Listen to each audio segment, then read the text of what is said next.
जय श्री राम दोस्तों। दोस्तों आज बात बंगाल की मिष्टी दोई रसगुल्ला। ये तो हम सबने सुना है।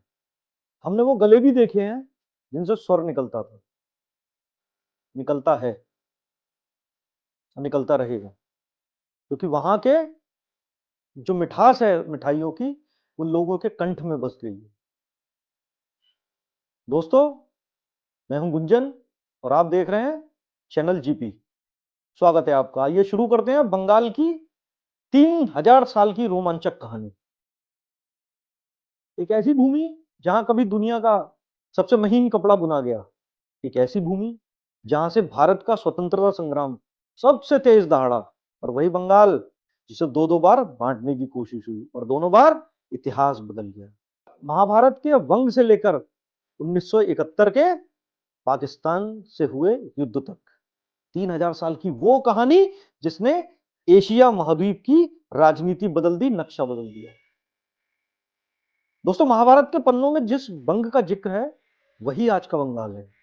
समुद्र, नदियों और घने जंगलों के बीच बसा ये राज्य, वंग, पुंड्र, समतट पूरब का व्यापारिक द्वार थे। 750 ईस्वी में पाल वंश आया और बंगाल का भाग्य बदल गया। धर्मपाल, देवपाल, रामपाल ये सिर्फ राजा नहीं थे, दुनिया भर में फैले बौद्ध धर्म के संरक्षक थे। तिब्बत से श्रीलंका तक बंगाल का नाम शिक्षा ज्ञान की राजधानी बन गई। दोस्तों, सेन वंश के अंदर साहित्य फला और फूला, जो आज भी है, जिसका असर आज भी दिखता है। संस्कृत बंगला दोनों का अनोखा मिश्रण शुरू हुआ। लेकिन दोस्तों, इतिहास मोड़ लेने वाला था 1193। ये भारत की शिक्षा का सबसे काला दिन था। बख्तियार खिलजी ने नालंदा विश्वविद्यालय को जला दिया। हजारों किताबें, हजारों विद्वान और इतिहास की राख में बदल दिए गए। और बंगाल मुसलमान शासकों के अधीन आ गया, यानी बंगाल सल्तनत बन गई।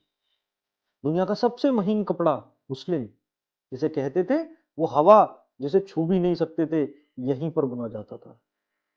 यूरोप तक इसकी कीमत सोने में चुकाई जाती थी।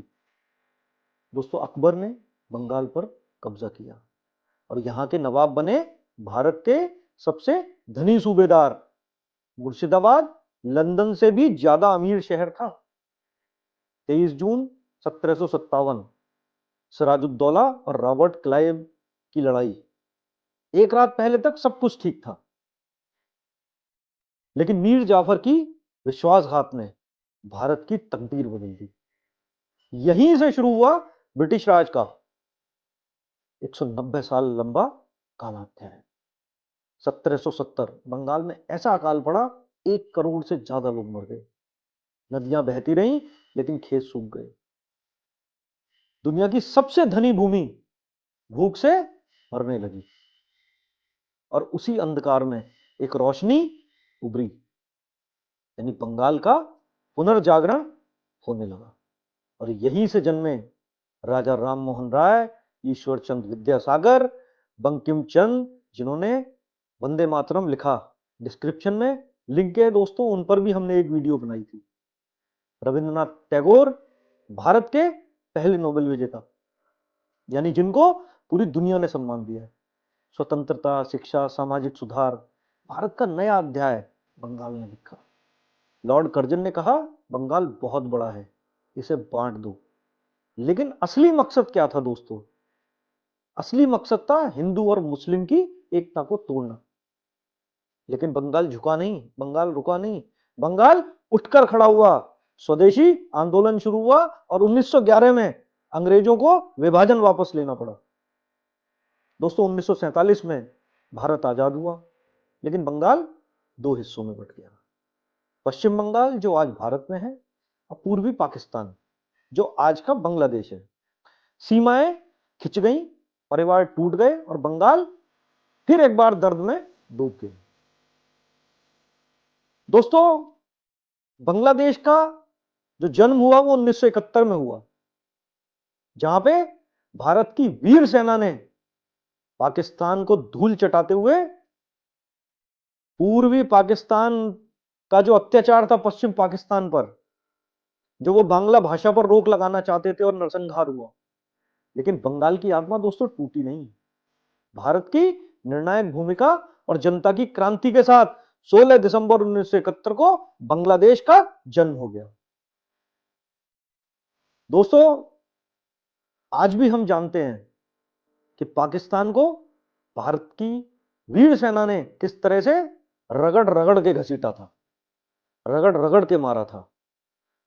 दोस्तों, ये वही बंगाल है जहां विचार पैदा होते हैं, क्रांति आकार लेती है वंदे मातरम के रूप में, जनगणमन लिखा जाता है और इतिहास करवट बदलता है।